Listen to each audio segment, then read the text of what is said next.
Good morning Gautam, बहुत बहुत स्वागत है आपका। सबसे पहले तो एक बार बाजार पर ही आपका नज़रिया लेते हैं। ये जो पोस्ट बजट, इस साल प्री बजट रैली तो मिसिंग थी, इनफैक्ट एक सेल ऑफ भी था, बट जो पोस्ट बजट बाजार में मोमेंटम आया है, ये क्या संकेत दे रहा है और यहाँ से बाजार की चाल पर आपकी क्या राय है? Good morning, thanks for having me. Well, मेरा ये मानना है कि मार्केट का बजट से काफी एक्सपेक्टेशंस था।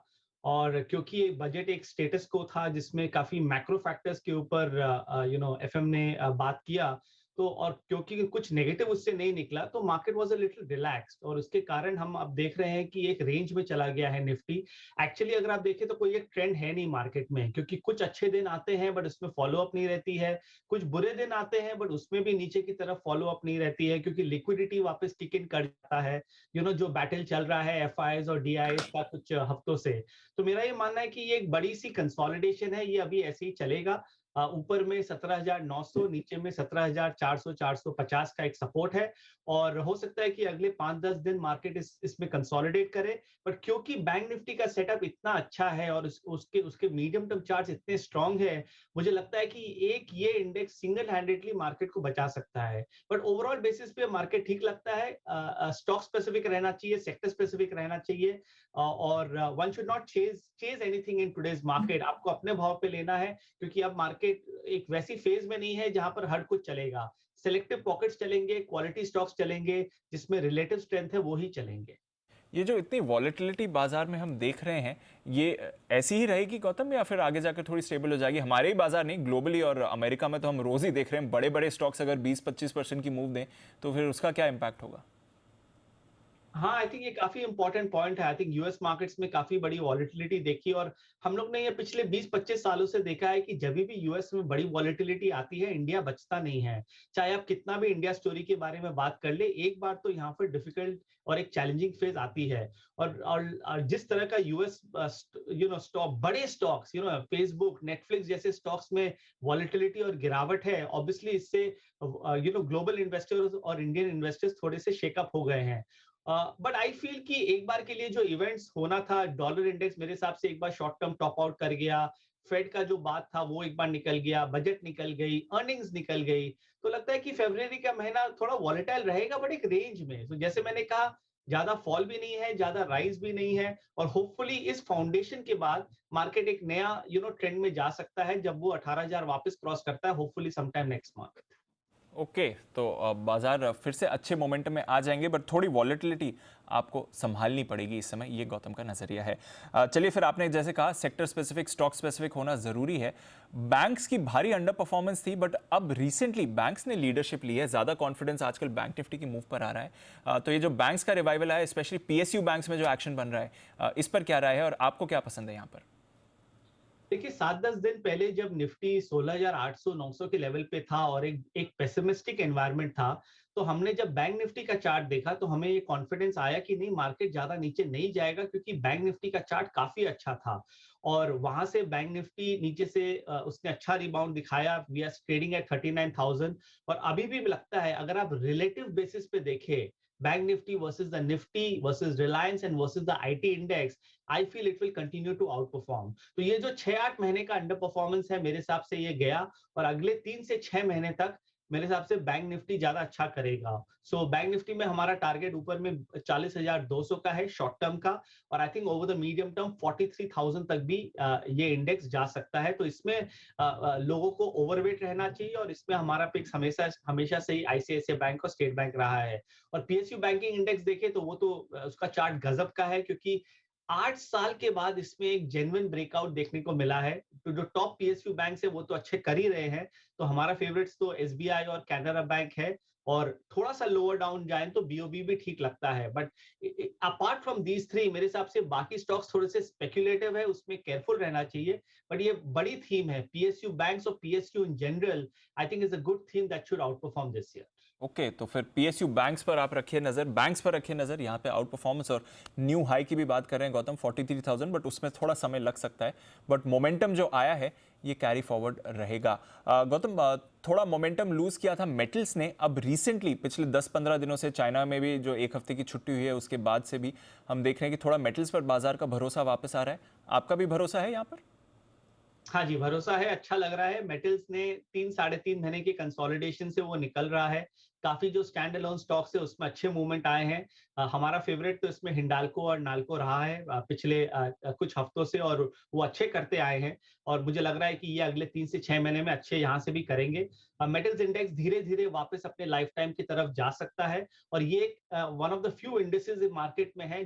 जब निफ्टी 18,300 से 16,800 तक गया तो ये इंडेक्स खड़ा रहा। तो मेरे हिसाब से ये एक इंडिकेशन रिलेटिव स्ट्रेंथ का है। और जो बाकी के स्टॉक्स भी है, अगर आप जेएसपीएल को देखें, टाटा स्टील को देखें, जेएसडब्ल्यू स्टील को देखें, सब अपने मीडियम टर्म सपोर्ट से टर्न अराउंड कर रहे हैं। तो अगर आपको रिलेटिव स्ट्रेंथ प्ले करना है और आपको आउट परफॉर्मेंस देखना है तो मेटल्स मेरे हिसाब से काफी अच्छा है। And along with that real estate और कैपिटल गुड्स हमेशा से हमारा फेवरेट रहा है। इन दोनों में भी पोजीशन बना के चलना चाहिए। कैपिटल गुड्स में कोई स्टॉक्स जो आपको पसंद सॉरी। है, रियल एस्टेट या कैपिटल गुड्स में कोई पसंदीदा स्टॉक्स? देखिए, कैपिटल गुड्स में तो दो मार्की नेम्स हैं, वो है एल&टी और सीमेंस। तो इसमें बेस्ट बेट्स है। I think they will do exceedingly well over the next 6 to 12 months. L&T तो 2000 के आसपास ट्रेड कर रहा है, कभी भी इसमें यहाँ से भी 20-25% की मूवमेंट आ जाएगी। और रियल एस्टेट में हमारा हमेशा से ये मानना है कि DLF and Oberoi realty are the best proxies to play the real estate theme. अब आप देखिए रियल एस्टेट इंडेक्स में भी कितने अंडर परफॉर्मेंस भी है साथ साथ में। अगर आप गोदरेज प्रॉपर्टीज को देखिए, स्टॉक ने कुछ नहीं किया पिछले 2 हफ्तों में। And today obviously we've seen another big fall. So DLF, brigade and Oberoi reality मेरे हिसाब से अगले 6 से 12 महीनों में और अच्छा रिटर्न देंगे। और हमारा इवेंचुअल टारगेट जो एनएससी रियल एस्टेट इंडेक्स का है वो है 620। सो यहाँ से 25% की तेजी लगती है, जो दूसरे कोई सेक्टर्स मेरे हिसाब से इस लेवल से नहीं दे पाएंगे। ओके, तो आउट परफॉर्मेंस की अगर आप बात करें तो रियल एस्टेट में ही रहेगा, डीएलएफ, ओबरॉय रियल्टी और ब्रिगेड, ये 3 काउंटर्स हैं जो आपको पसंद आ रहे हैं। ऑटो बाउंस बैक पर क्या कहेंगे? सडनली मारुति पर ये जो मोमेंटम आए 6800 से 8600 पर, उस पर कोई राय? बजाज ऑटो, हीरो मोटोकॉर्प ये भी बाउंस बैक कर रहे हैं। टाटा मोटर्स ऑफकोर्स वापस 500 के ऊपर, क्या राय है यहाँ पर? वेरी इंकरेजिंग साइन, क्योंकि बीच में जब निफ्टी 16,800 तक गया था तो हम ऑटो इंडेक्स का सपोर्ट लेवल्स देख रहे थे। वो सपोर्ट लेवल्स स्टेडी रहा और अच्छी बाउंस बैक देखी हमने पिछले 5-7 दिनों में।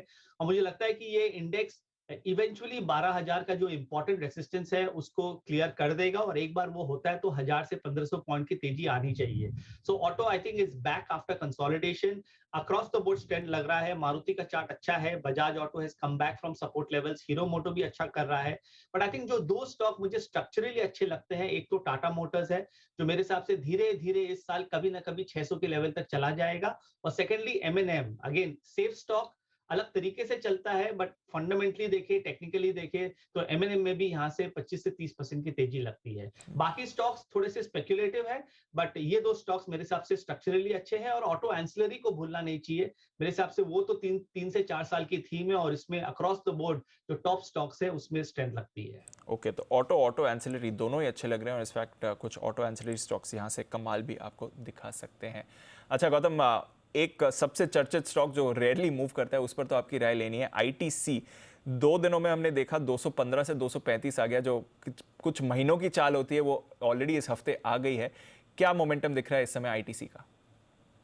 देखिए, आपको ये समझना है कि ITC is not a T20 stock, ITC is a test match stock. तो अगर आप सोचते हैं कि वो हर दिन छक्का मारेगा तो ऐसा तो नहीं है, बट आपके पोर्टफोलियो को वो इंश्योरेंस और स्टेबिलिटी देगा। तो हमारा हमेशा से ये मानना है, पिछले पूरे साल में हमने कहा कि 200-210 के लेवल पे आईटीसी में खोने के लिए कुछ नहीं है, बट शॉर्ट टर्म में रिटर्न्स एक्सपेक्ट मत कीजिए। सो आईटीसी एंड भारती मेरे हिसाब से आपके दो स्टॉक्स है, राहुल द्रविड़ आपके पोर्टफोलियो में, जो आपको अच्छी रिटर्न्स धीरे धीरे देंगे और आपके पोर्टफोलियो को स्टेबिलिटी देंगे। तो मुझे तो दोनों स्टॉक्स के स्ट्रक्चर्स अच्छे लगते हैं, और आईटीसी मेरा अभी भी मानना है कि वो धीरे धीरे 300 के लेवल तक जाएगा। लोग इसकी हंसी उड़ाएंगे, लोग आईपीओस के बारे में बात करते हैं, वैल्यूएशंस की बात करते हैं। आईटीसी में सब कुछ है मेरे हिसाब से, फंडामेंटल्स अच्छी है, ब्रांड है, टेक्निकल्स अच्छे हैं, और डाउनसाइड नहीं है। बाजार में कुछ भी हो जाए, मेरे हिसाब से 200-210 का एक बेस बन गया है। सो इसको लॉन्ग टर्म इन्वेस्टर्स इसमें बने रहने चाहिए और हर डिप्स पे इसमें खरीदारी करनी चाहिए। ओके, तो लॉन्ग टर्म इन्वेस्टर्स बने रहिए, हर डिप पर खरीदारी करिए। जैसा उन्होंने कहा राहुल द्रविड़ स्टॉक है। अगर राहुल द्रविड़ स्टॉक बताया तो एक धोनी या ऋषभ पंत स्टॉक भी बताइए गौतम। देखिए, वो तो आईसीआईसीआई बैंक है मेरे हिसाब से। अगर आप लार्ज कैप्स में देखें तो ICICI Bank has taken leadership from many other stocks in the market and in the sector. So ICICI Bank मेरे हिसाब से कभी ना कभी इस साल 1000 के लेवल तक चला जाएगा, मे बी इवन बेटर. सो इसमें पोजीशन चलना चाहिए. और रिलायंस में भी आई थिंक यहाँ से 23-2350 के लेवल्स पे ज्यादा डाउनसाइड नहीं है. ये स्टॉक भी यहाँ से घूमना चाहिए और ग्रेजुअली 3000 के लेवल तक जा सकता है. ओके, तो रिलायंस भी 3000 की चाल पकड़ सकता है, आईसीआईसीआई बैंक अच्छा कर सकता है, तो अगर ये दिग्गज परफॉर्म करेंगे तो फिर बाजार पर तो अच्छा एक्शन बनेगा ही. आईटी में थोड़ा रिवर्सल हुआ है, थोड़ा वॉलेटाइल हमारे आईटी स्टॉक्स भी हो गए हैं, यहाँ पर क्या करना है गौतम? आईटी से दूर रहना है. देखिए, लोग आईटी के बारे में बात करते हैं कि ये 3 साल 5 साल की स्टोरी है, बट ये समझना जरूरी है कि जो भी पॉजिटिव थे वो ऑलरेडी डिस्काउंट हो चुके हैं. और पहली बार इस महीने क्या हुआ है कि जब अच्छी रिजल्ट्स आई तो स्टॉक ने रिएक्शन नहीं दिया, पॉजिटिव साइड में रिएक्शन नहीं दिया. पिछले 3-4 क्वार्टर्स में हमेशा से इसमें पॉजिटिव रिएक्शन होता था. तो आई फील ये थोड़ा सा ओवरऑन्ड है. और एक टेलविंड, जो अनफॉर्चुनेट टेलविंड कोरोना के कारण था, वो मेरे हिसाब से निकल रहा है. क्योंकि अगर ये थर्ड वेव ऑफ इंडिया से और दुनिया से निकल रहा है, तब आई थिंक आईटी का जो ये टेलविंड था वो चला जाएगा. और चार्ट्स वही बता रहा है. सो आई थिंक एक बार के लिए medium term top IT sector में हो गई है. इसमें ज्यादा माथा मत लगाइए. अगर आप 3 साल 5 साल का व्यू है तो definitely stocks like TCS, Wipro, HCL tech lower levels पे लीजिए. मिड कैप आईटी से तो दूर रहिए क्योंकि उसमें गिरने की पोटेंशियल काफी ज्यादा है. बट लार्ज कैप आईटी में शॉर्ट टर्म में अंडर परफॉर्मेंस अभी रहेगा और अपने को दूसरे सेक्टर्स में कॉन्सेंट्रेट करना है. Couple of questions Gautam. एक बड़ा कन्विक्शन बाजार का वापस टाटा पावर में बन रहा है, थोड़े समय से कंसोलिडेट करके अभी वापस 250-260 के लेवल्स पर आ गया है. आपकी कोई राय इस पर? देखिए, टाटा ग्रुप तो पूरा वैसे भी अच्छा लगता है. And Tata power is a proxy to the EV theme. और मेरे हिसाब से Tata motors and Tata power are great proxy to the EV theme. और मेरे हिसाब से ये थीम अभी अगले 3 से 5 साल के लिए रहेगा. तो जो भी अच्छे स्टॉक्स है वो साइडवेज कंसोलिडेशन में चले जाते हैं. और वही टाटा पावर और टाटा मोटर्स में हुआ है. तो टाटा पावर तो अच्छा लगता है, पर थोड़ा सा अभी शॉर्ट टर्म ट्रेंड अभी तक बना नहीं है. आई थिंक बन जाएगा. एक बार ये लाइफ टाइम हाई वापस क्रॉस करता है तो इसमें 50 से 60 रुपए की तेजी बनेगी. सो लॉन्ग टर्म इन्वेस्टर्स हर डिप में लीजिए. आई थिंक ये दोनों टाटा स्टॉक्स मेरे हिसाब से निफ्टी से अच्छा रिटर्न आपको देंगे अगले 6 से 12 महीनों में.